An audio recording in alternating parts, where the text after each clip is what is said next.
So, good afternoon, everyone. Thank you for sticking with me or with us.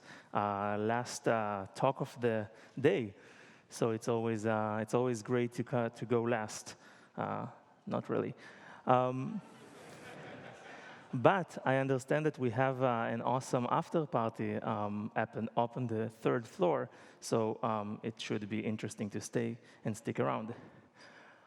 I'm here to talk to you about what our engineering team did in order to improve our software reliability. Again, this is a Devopsdays conference, but I know from I've went to a couple. I want to start with some hand raises. Who here actually codes in an application that then runs in production? That's awesome. Who doesn't code? Okay. So we have a few that maybe we can convert. No, I'm kidding. That's not the purpose of this talk. All right, that slide is not really interesting. But if you want my Twitter handle, because I understand it's important, then it's on the screen. I work for a company called Overops. We're helping developers, who build software fast. Sorry, let's rewind this. We're helping people who write software deliver code faster and raise the quality. And again, that's kind of helping me frame the conversation. Now, and as I said, our engineering team in Tel Aviv were facing with a lot of production outages. We had a lot of what we call Sev 1, where customers are jumping on the support portal and are actually not very happy with our application. And we saw that, while we are hands-on and working hard when the code actually ships, we could have done a lot more to find and fix issues even before they reach production. And by embracing what we call code quality gates throughout the CI/CD pipeline, we were able to eventually reduce those Sev1s. And again, as we talk through this 20 minutes, I hope I can convince you that this is really helpful for your organization as well.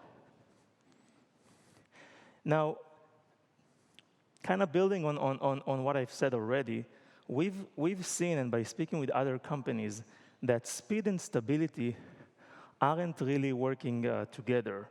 And the cost of poor quality, there is a CISC is an non-profit organization.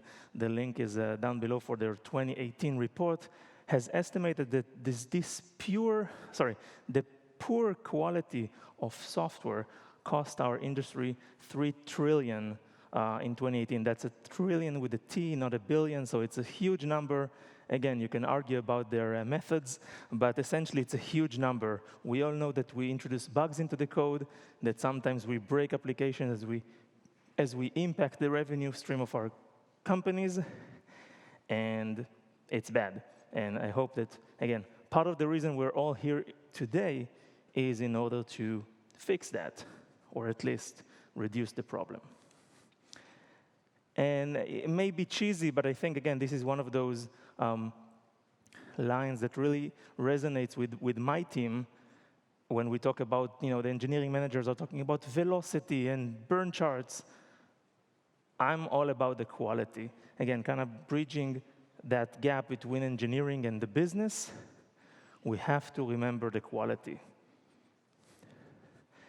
Now, as I said, in my role, I speak with a lot of engineering managers, directors, VPs, CTOs, whatever, and there are some best practices in the industry in order to improve that quality, or at least that transition between velocity, speed, and the quality of your applications. I think the most famous one is the whole "you build it, you run it" phrase from Amazon's CTO back in 2006, if I recall. And what we're hearing is that engineers need to own the code that runs in production. Otherwise, they don't care. They move on to their next sprints or their next PRDs or whatever you guys call it, and stop caring, or they gets reintroduced or acquainted with their code in a later phase, and they kind of context switch and forgot about it. So this whole notion of being accountable to your application, to the code base, is crucial. Second is the whole notion of shift left testing. Again, if you can invest more in your CI pipeline, in your automated tests, God forbid, in your manual tests, you should do it. Any dollar spent before stuff reaches production is going to be multiplied by a ton if you can spot that next bug or next code change that you need to, that broke the entire application. And some kind of, again, thought leadership approaches. We've also seen people talk about shift right testing in production. How am I going to put a lot of resources, whether it's developers or you name them, test folks, on the app itself while it's running in production with the, where all the greasy stuff is, and catch errors there as actual users. But if you kind of go back to what I'm trying to preach here, we wanted to have a method that we can actually quantify our quality. We wanted to grade our builds, grade our code, and know before we promote code whether we're actually going to, to some degree of certainty, be more safe. And in order to do that, we had to go back to our data points and make sure we have good data at our disposal. And those data points that I'm talking about, you have kind of two ways of looking at it. If you are using any CI/CD pipeline, let's talk about CI even for a second. I hope that you can use a static analysis tool as part of your build, whether it's, we are a Java shop, so let's even take the Java compiler, right? You have to first look at all the warnings, and then you look at stuff like with SonarQube on the code smells and best practices and patterns.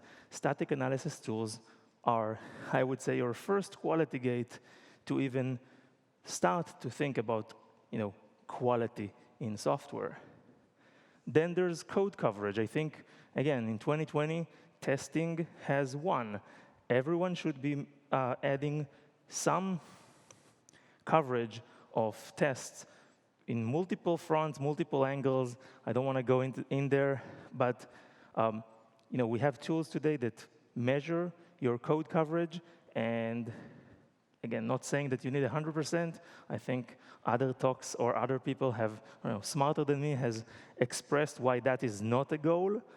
But having a certain amount, a decent amount of code coverage or testing is crucial to your developers' belief, or yourself, when you believe that you've shipped something that is correct and of high quality.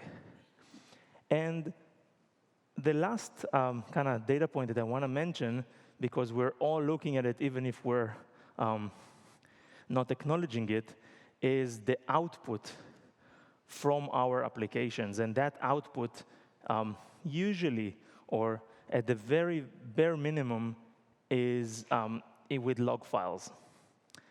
Now, the problem with log files is that it's, and again, I'm sure you know this by now, they're unstructured, and sometimes they're missing crucial data, or the verbosity is not what you wished, or the severity is not turned on where you wanted it to be.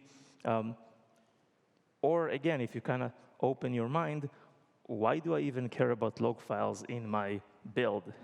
that's like a production thing in Splunk or Elastic. I don't really think about it as part of my CI pipeline. Again, part of what I'm trying to kind of get you to realize is that all of these data points can be used to our benefits when we're talking about quality in our software. Just kind of thinking about it, do I have an error statement in my test? Maybe it's green, but if I had an error, what does it mean?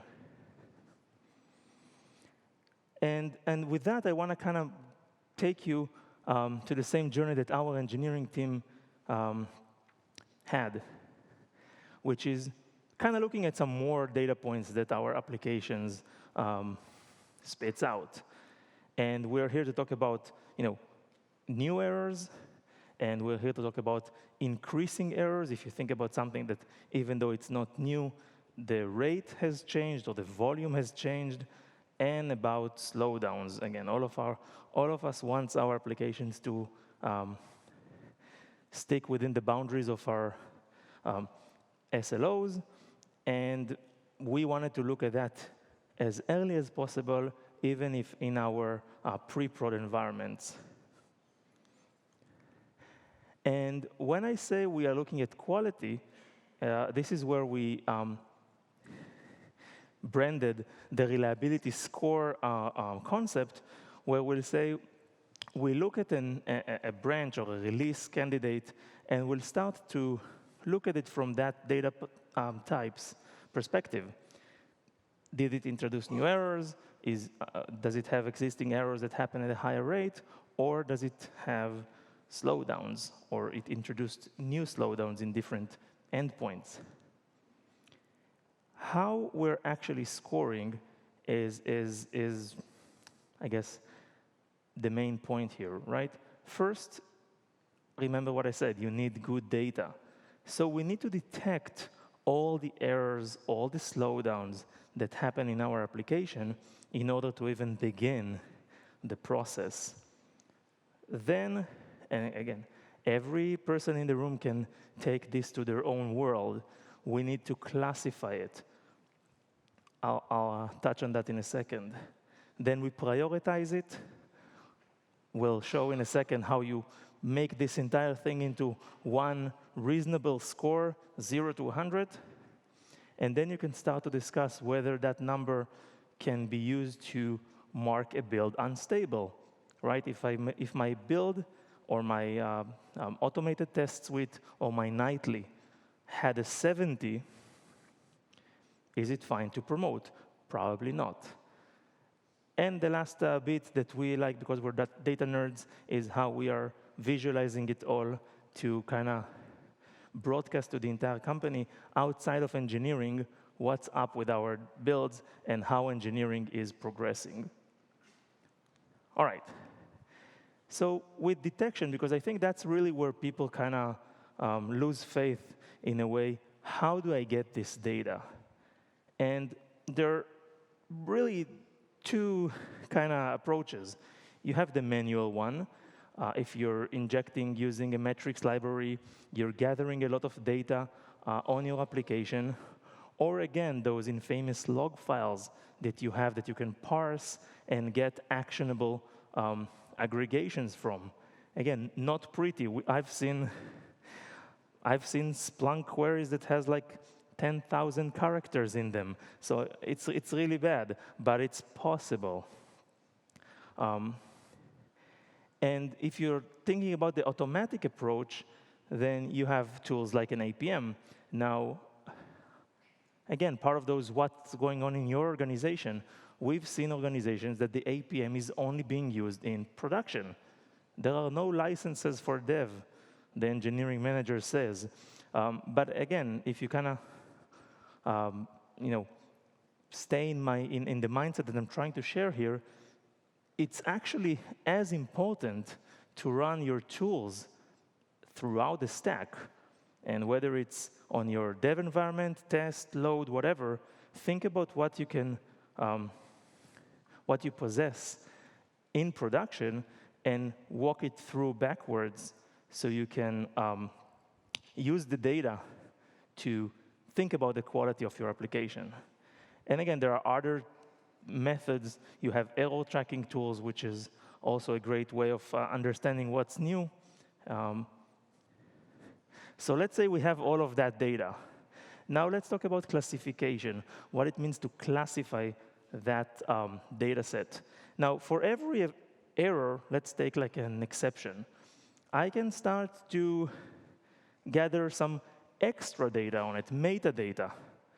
If I know where it happened, what service or endpoint was impacted, even Git blame, who actually wrote that piece of code, where, when, why, as well as the sheer amount of data that I have, meaning, for instance, how many times it happened during that nightly build.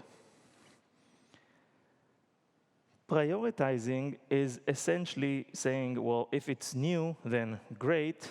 If it hasn't been observed before, that's by definition new. But what it means to be severe, again, a Java shop has to throw a null pointer exception on the wall, because that's like the easiest example of them all.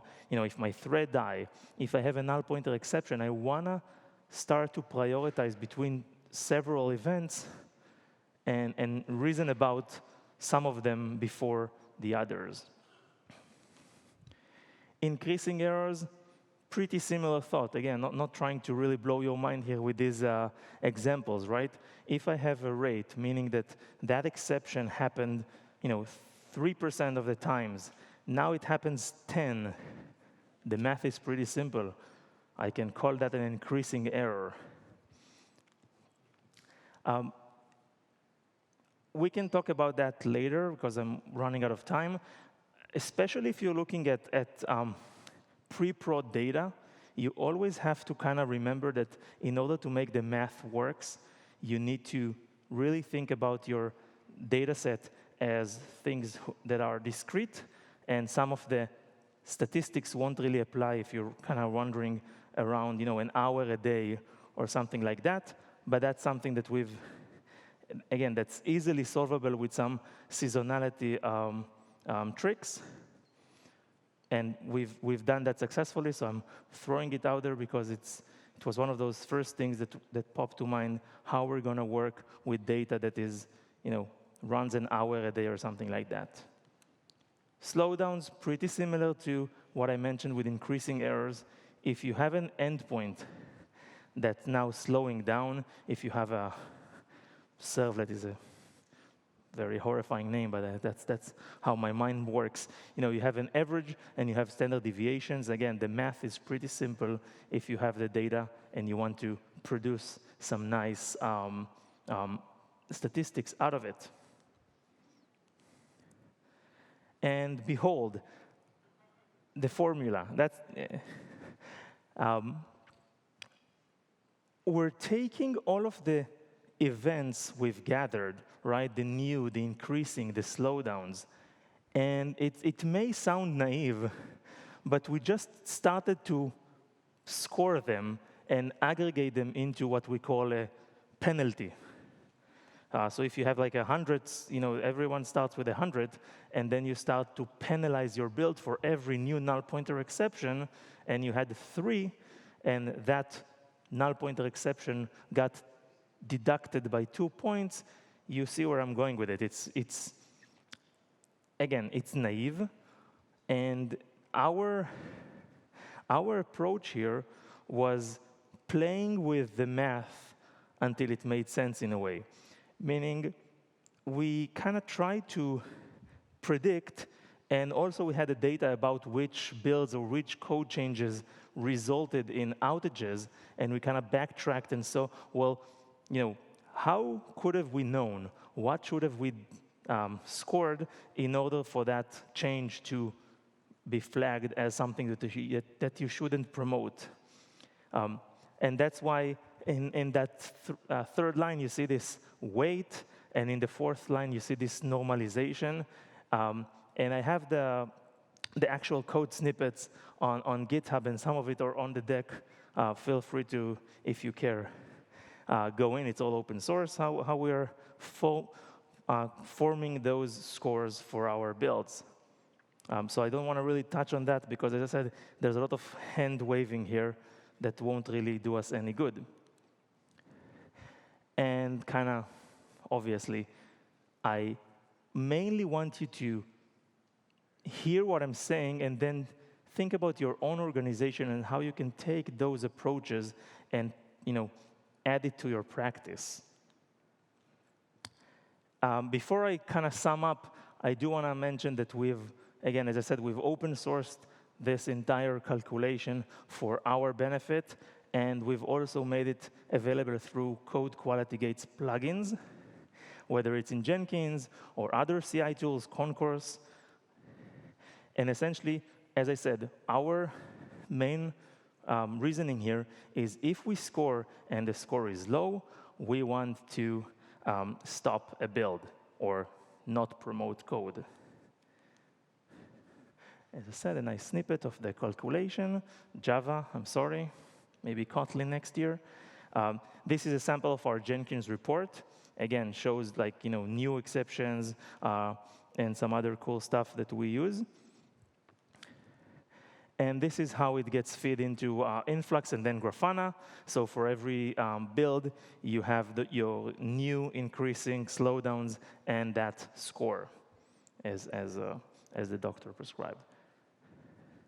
Again, data nerds we are. If you hover, again, that's part of our implementation, obviously, you can see exactly what was the penalty deduction, all the scores and points that we use in order to calculate this score. So, kind of putting this in perspective, our engineering team, by embracing this practice and actually stopping build that introduced new errors, we were able to reduce our SEV1s by 75%, which is great for the business. I invite you to think about your quality gates that you can introduce and you haven't already to your pipeline. Again, it doesn't have to be the ones I talked about. If you have a different use case, by all means do. Add quality gates, as many as you can. And again, we're in a DevOps Days conference. I'm sure some of you are working on the reliability aspects of the organization. It shouldn't start in production. You have to worry about the reliability as early as possible. And as I said, a lot of links about all the things that I've talked about. That's all I had.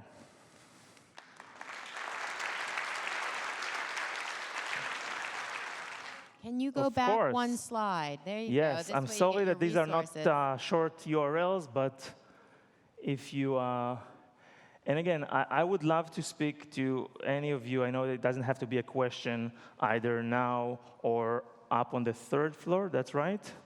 I also brought some folks that work with me, John and Steve from OverOps, if you can kind of show your hands. Yeah, they wear suits, but they're nice guys.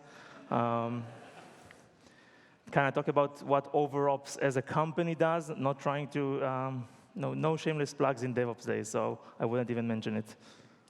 Yeah, it's me, the guy with the questions. So I wanted to ask you if you've given any thought to whether or not we as an industry just kind of threw out the role of QA and then reinvented it in the most elaborate way possible. I think I'm going to add it as another bullet on my slides if I ever do this talk again. Well said, right? I think. All right, so I do want to share some it's going to be some frustrations, right? Being a co-founder at OverOps, I hired our first QA engineer 3 years in, and my co-founders and the engineering manager were always trying to say, we don't need QA, the developers will do everything that they can. And so yes, I think everyone kind of say, well, you don't need QA, then at the end of the day, someone is responsible for the quality of the application. I, for once, would love for every company to have a director of quality. It doesn't even have to be a QA manager, but someone who really thinks about quality from a strategic standpoint. So I really resonate with what you're saying about QAs being kind of those, Does anyone have a QA title here in the audience? Perfect. Call yourself DevOps from now on, and that's how a lot of the industry are handling. No, but for reals, I think you are invaluable and super important for a healthy engineering organization, and we just need to keep fighting the fight for quality. So, perfect. All right. Thank you so much. Thank you very, very much.